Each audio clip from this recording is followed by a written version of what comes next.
Por la seguridad que tuve. No toma,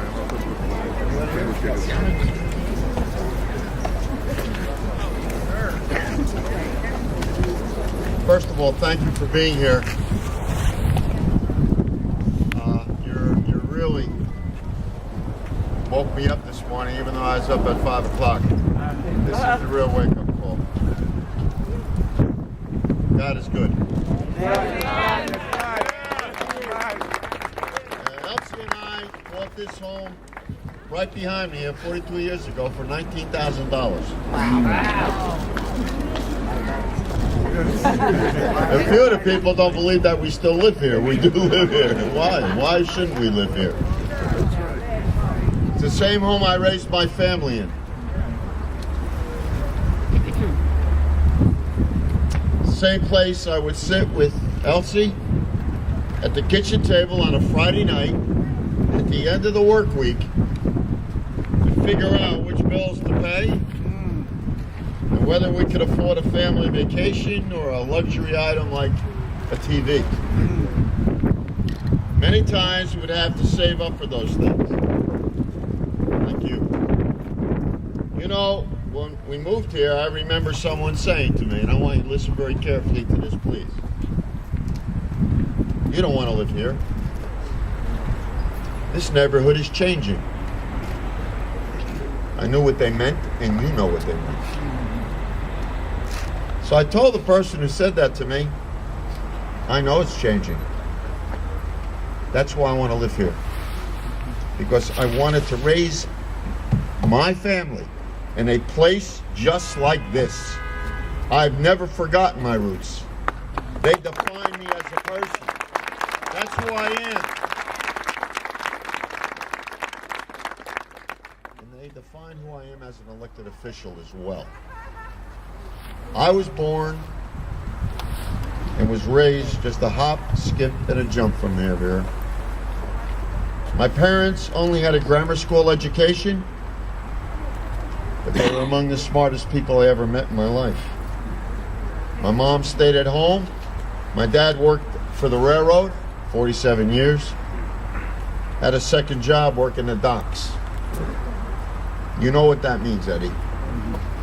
Most of the time, we didn't get home. He didn't get home until 10 o'clock.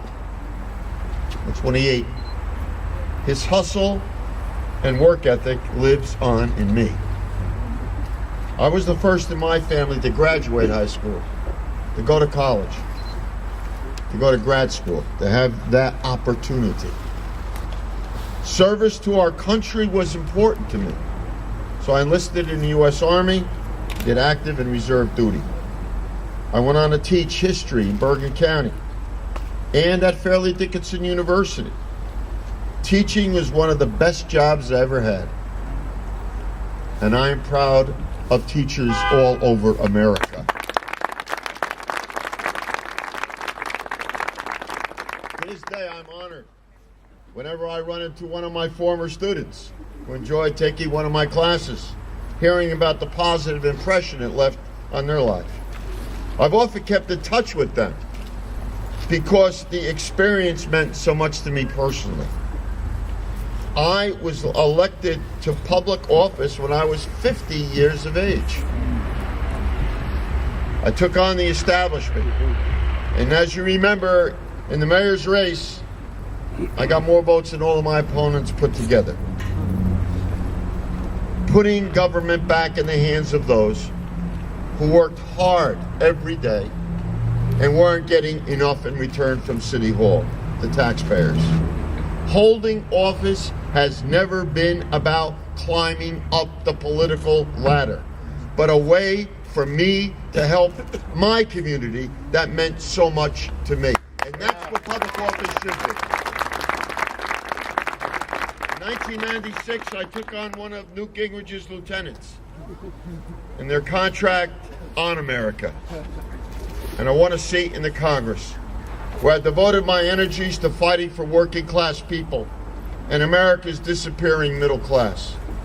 And when I got to Washington, I brought a little bit of that Passaic County attitude and have never, ever let go, and I never will.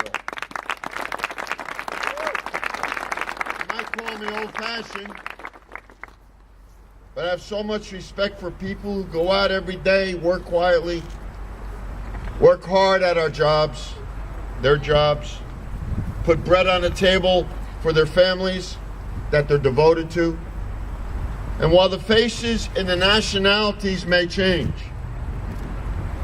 in time, in public life, my respect for them, especially for the people who work on their feet, has grown even stronger. Those are the ones I'm fighting for, Chairman Curry, and I know that's who you're fighting for as well.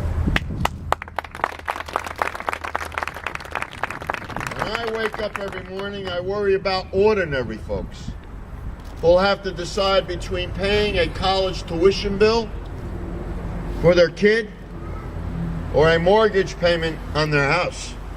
And those are decisions that are being made day in and day out by ordinary people.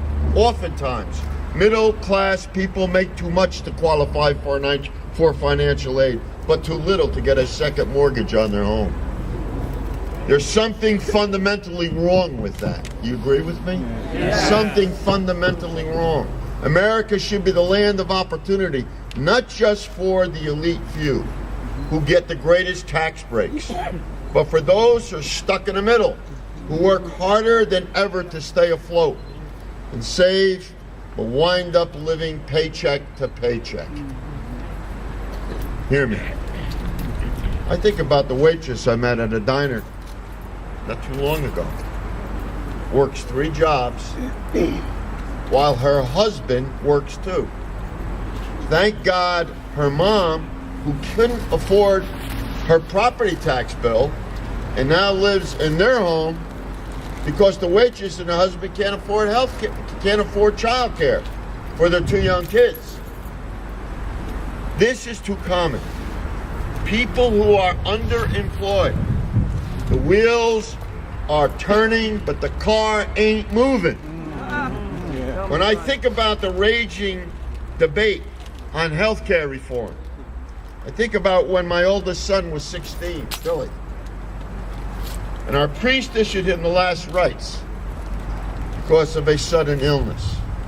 I can't even begin to imagine what our life would have been like if we didn't have the most basic health insurance back then. That's why I'm proud to have played a key role in writing parts of the President's health care reform plan into law so people wouldn't be denied coverage because of a pre-existing condition, or so people wouldn't have to declare personal bankruptcy to get care their family rightfully deserves when they truly need it.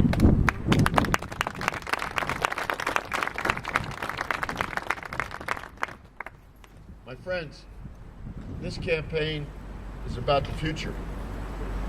The future of all of us. The future of the greatest country in the world. We should do everything in our power. And that is why I want this state that is affordable, to make it affordable for families, so our kids and our grandkids don't move away to more affordable states like Delaware or Carolina or Florida. New Jersey's my home, and I'm Jersey proud. We should do everything in our power to not only protect people from being taxed out of their houses, but to make sure that our children and our grandchildren go to college here in New Jersey, buy or rent here in New Jersey, and contribute back to our economy here in our beloved state of New Jersey.